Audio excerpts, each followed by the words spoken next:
अस्सलाम वालेकुम स्टूडेंट्स। आज हम एडीपी एवरीडे साइंस का जो टॉपिक पढ़ने जा रहे हैं वो है impact of science on society, कि हमारे जो माशरे में हमारी रोज़मर्रा की ज़िंदगी में साइंस का क्या किरदार है। तो इस टॉपिक को मैंने 5 पार्ट्स में किया है। इसमें हम पहले पढ़ेंगे importance of science, scope of science, कि साइंस के ज़िम्मे में कौन कौन सी चीज़ें आती हैं, कौन कौन सी चीज़ों की स्टडी आती है।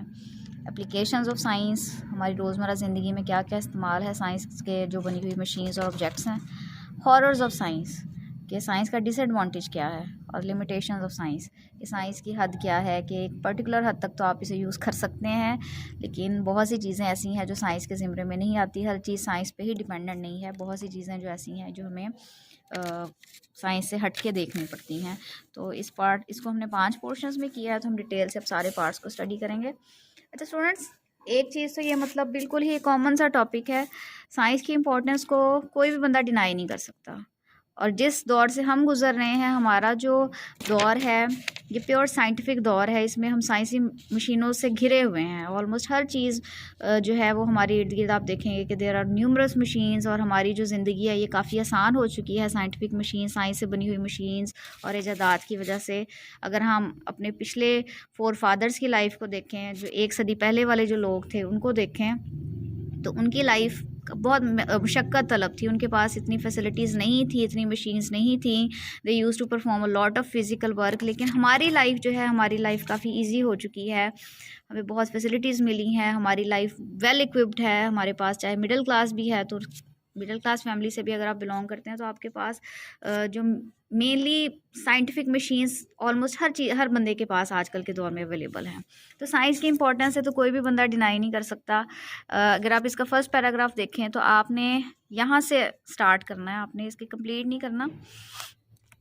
यहाँ से आप कर सकते हैं। The development of science has change the life style, getting habits, nature of sports and recreations. देखें, रिक्रिएशंस अब लोगों की सैर व तफरीह का जो एक नज़रिया है वो बदल गया है। पहले लोग आउटिंग्स करते थे, जो नेचुरल प्लेसेस थे वहाँ पे जाके विज़िट करते थे। शुमाली इलाका जात में चले गए या इस तरह के टूरिस्ट प्लेसेस पे चले गए। लेकिन अब जो रिक्रिएशन है वो क्या है कि आप मोबाइल पकड़ें और उस पर गेम्स खेलें। एंड्रॉयड मोबाइल, ये भी साइंस की एक बहुत बड़ी ईजाद है।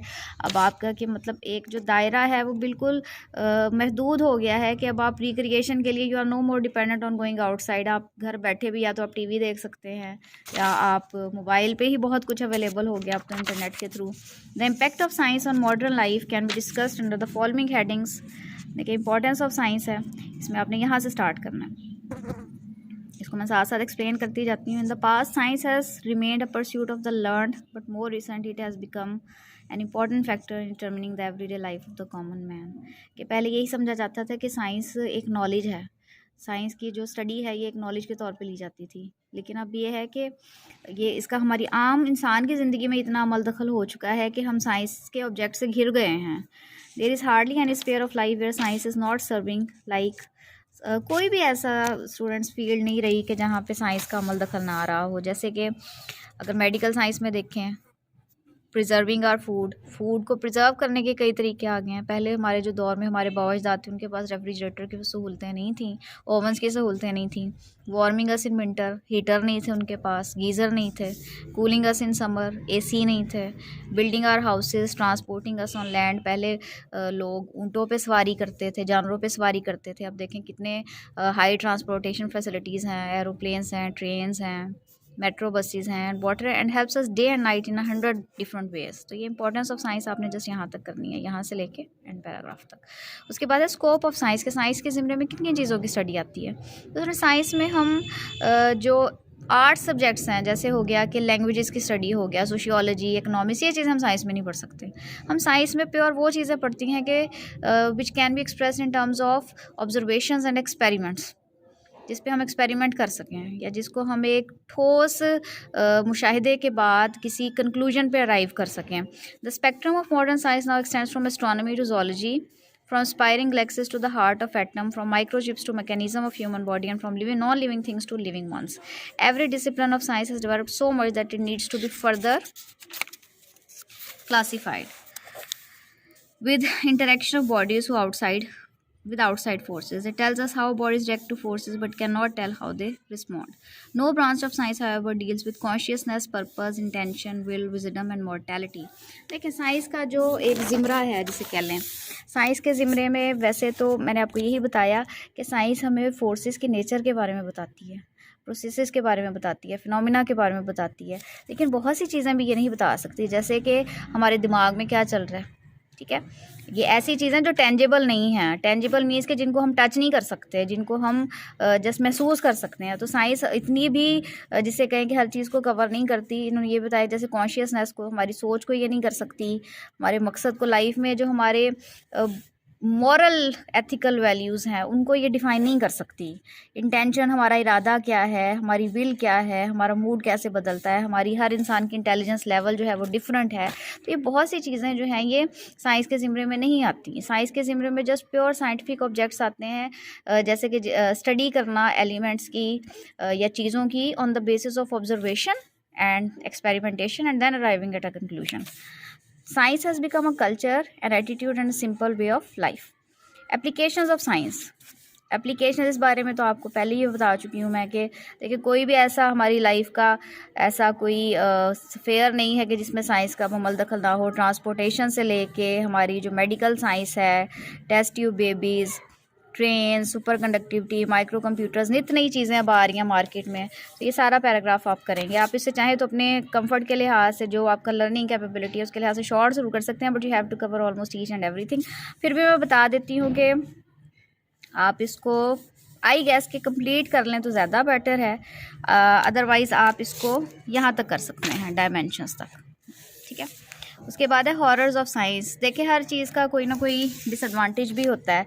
अब ये तो हम पे है कि हम उस चीज़ को अच्छे पर्पस के लिए यूज़ कर रहे हैं या बुरे पर्पस के लिए कर रहे हैं। तो अगर साइंस की बात करें तो जहाँ पे इतना कुछ अच्छा हुआ है तो कुछ हौलनाक इसकी इजाज़ात भी हैं, जैसे कि न्यूक्लियर बॉम्ब्स वगैरह, मिसाइल्स वगैरह। ये इंसान के फ़ायदे के लिए तो नहीं है, ये नेशंस अपनी प्रोटेक्शन के लिए ज़रूर बना रही हैं, अपनी एक पावर शो करने के लिए, लेकिन ये है कि these are not useful for mankind. तो जो वेपन्स हैं specially, these are the horrors of science.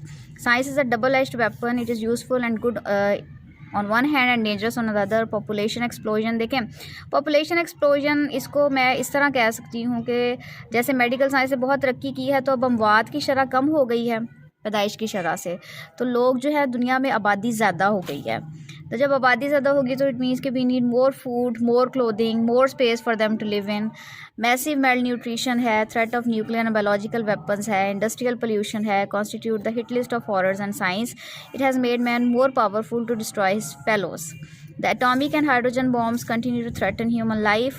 Science has made life hectic, complicated, noisy, full of violence. अच्छा, इस चीज़ को मैं बहुत एक पर्टिकुलरली एक्सप्लेन करना चाहूँगी। देखें साइंस ने जहाँ हमारी ज़िंदगी में एक तरह का इनकलाब बर्पा किया है तो उसके साथ साथ लोगों की लाइफ अननेसेसरी बिजी भी हो गई है।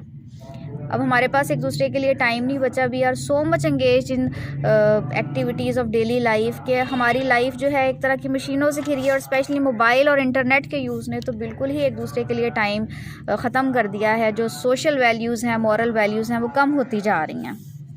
लिमिटेशंस ऑफ साइंस क्या है कि science can not teach morals. Science बेशक हमें कंफर्ट देती है, फैसिलिटीज़ देती है, हमारी लाइफ को बहुत आसान कर चुकी है, लेकिन यह है कि ये हमें अखलाकी सबक नहीं सिखा सकती। वो तो अब हमने हमारे पेरेंट्स हमें सिखाएंगे, हमारे टीचर्स हमें सिखाएंगे, and these are one of the most important factors for the welfare of society. तो साइंस सोसाइटी के लिए वेलफेयर सिर्फ फैसिलिटीज़ दे के कर सकती है, लेकिन जो मॉरल वैल्यूज़ है वो असल में मुआशरा बनता ही मॉरल वैल्यूज़ से है, तो इसको हम डिनाई नहीं कर सकते, लेकिन ये साइंस के ज़िम्रे में नहीं आती। So it cannot improve the ethical side of man's nature. Ethical moral values of life have always been governed by the strings of religion throughout the ages. तो अब ये है, उन्होंने साथ उसका सलूशन भी बता दिया कि साइंस तो खैर इस चीज़ को डिफ़ाइन नहीं कर सकती है, इस चीज़ में वो रोल प्ले नहीं करती किसी बंदे के मॉरल करैक्टर को डेवलप करने में, लेकिन रिलीजन उसमें बहुत बहुत इंपॉर्टेंट रोल प्ले करता है, और दोनों चीज़ें साथ साथ चलनी चाहिए। Science and religion should go both side by side. Science अगर नॉलेज के लिहाज से और हमारी डेली एवरीडे स्फेयर में ज़रूरी है, तो उसके साथ साथ मॉरल करैक्टर बिल्डअप होना भी ज़रूरी है बच्चों का। It can not solve the problem of large scale crimes, drug addiction, alcoholism. Science has no conscience. देखिए साइंस ज़मीर की आवाज़ के बारे में फोकस नहीं करता, फीलिंग्स और इमोशंस को फोकस नहीं करता। हमदर्दाना सोच रखने को फोकस नहीं करता, it just focuses on facts and figures. तो ये अगर एक सेंटेंस में मैं बताऊं तो सिर्फ फैक्ट्स एंड फिगर्स पे बिलीव करता है, मटीरियलिस्टिक एक तरह का फील्ड ऑफ नॉलेज है, लेकिन जो बाकी हमारा मॉरल करैक्टर है वो हमने खुद उसको डेवलप करना है through the teachings of our religion and through the teachings of our parents and teachers. Science can not tell us what should we do. Science हमें उठ के नहीं बताएगी कि हमें क्या करना चाहिए, हमारी लाइफ के लिए क्या अच्छा है, हमारे किरदार को हमने कैसे डेवलप करना है। It just gives us information and a lot of inventions, machines, etc. It is we who have to decide what to do. The science will tell us how to do it and what will happen when we have done it. So hope कि ये topic आपको समझ आया होगा। ये ज़रा theoretical ज़्यादा है, इसमें ऐसा मुझे कोई टेक्निकल बात लगी नहीं कि मैं आपको अलग से समझाऊँ। ये ज़रा थ्योरेटिकल लेसन ज़्यादा देना था, तो इसलिए मैं आपको ये बुक से ही मैंने रिकमेंड किया कि आपने इस तरह इसको करना है। तो होप स्टूडेंट्स आपको आज का लेक्चर अच्छे से समझ आया होगा।